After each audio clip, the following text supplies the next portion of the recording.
দীর্ঘ 7 মাস বেতন না পেয়ে মাতৃযান অ্যাম্বুলেন্স চলাচল বন্ধ রায়দিঘি হাসপাতালে, ফলে চিন্তায় প্রসূতি মায়েরা।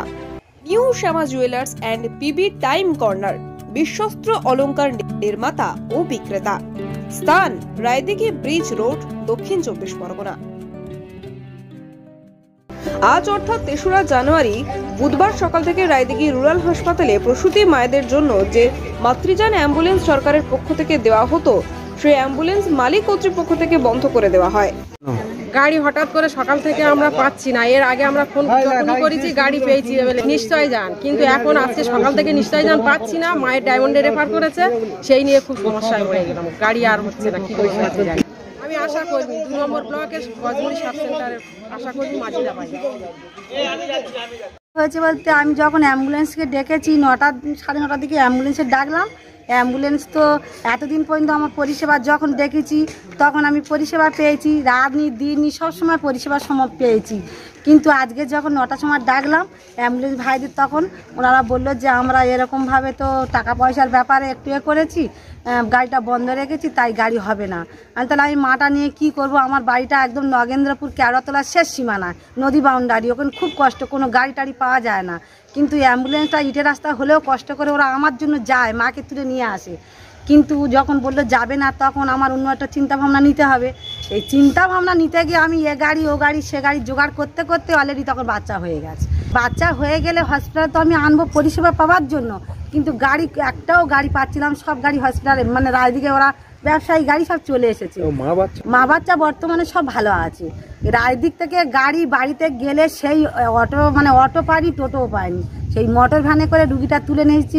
মাঝপথে একটু মাটা কষ্ট পাচ্ছিল, খুব কষ্ট পাচ্ছিল, মানে গাড়িতে মোটর ভ্যানের যা কষ্ট হয় যেটা, সেইটা পাচ্ছিল।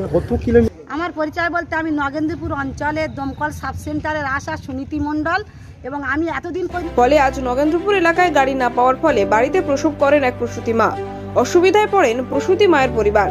অ্যাম্বুলেন্স আনার অ্যাসোসিয়েশনের পক্ষ থেকে জানানো হয়, রেফার প্রসূতি মায়েদের জন্য কিছু অ্যাম্বুলেন্স ছাড়া হচ্ছে, তবে অ্যাম্বুলেন্স মালিকদের বক্তব্য দীর্ঘ 7 মাস টাকা বন্ধ করে রেখেছে স্বাস্থ্য ভবন, যার ফলে আমরা গাড়ি চালাতে পারছি না, ড্রাইভারদের মাইনে দেওয়া যাচ্ছে না। টাকা না দিলে আমরা গাড়ি মেনটেন করব কি করে? আমাদের বকেয়া টাকা পরিশোধ করলে আগের মতো স্বাভাবিক ছন্দে ফিরবো আমরা।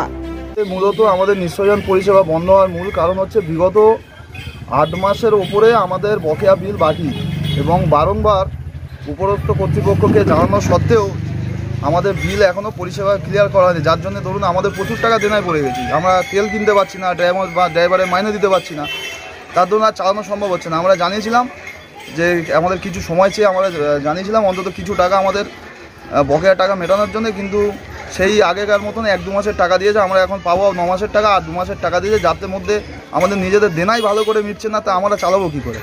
এর ধরুন এই জন্যে আমরা আপাতত পরিষেবা অনির্দিষ্টকালের জন্য বন্ধ রেখেছি, যতক্ষণ না আমাদের বকেয়া বিল মেটানোর একটা পরিষেবা আশ্বস্ত পাচ্ছি ততক্ষণ। সেখানে আমরা এখানে ধরুন আমাদের 11টা পঞ্চায়েতের 11টা গাড়ি চলে, তার ধরুন আমরা 5-7 জন ওনার আছি, এবং সব গাড়ির ধরুন ড্রাইভার আছে, হেল্পার আছে, সবার সংসার আছে, কিন্তু তাদের এই আমরা বকেয়া টাকা না পাওয়ার ধরুন তাদের না দিতে পারছি মাইনে, আর না দিতে পারছি পাম্পের টাকা। আমার নাম আয়ুষ্মান সিনহা। পরিচয়? আমার পরিচয় হচ্ছে, আমি মথুরাপুর 2 নম্বর ব্লক রায়দিঘি হসপিটালের আমাদের সংগঠনের সভাপতি। দেখলাম টাকা পায়নি, ওরা তো আমাদের জানিয়েছে, আর আমিও আমার উপর মহলে জানিয়েছি, চিঠির মাধ্যমে জানিয়েছি, আর এমনি ফোন করে স্যারকে বলেছি। আমি রায়দিঘি ব্লকের বিএমএইচ সন্তু ঘোষ আমার নাম। Thank you.